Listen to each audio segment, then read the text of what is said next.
দূরে থাকো, ব্যথা পাইছেন?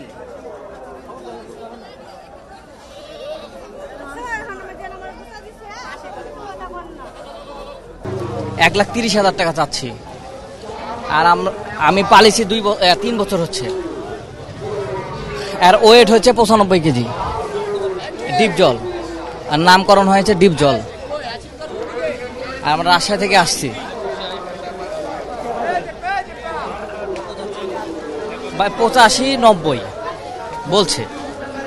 আমরা যেহেতু লাইভে চলছে, আমরা সেই ক্ষেত্রে 1 লাখ টাকা, আমরা 30,000 ডিসকাউন্ট দিয়ে 1 লাখ টাকা হলে আমি ছেড়ে দেবো।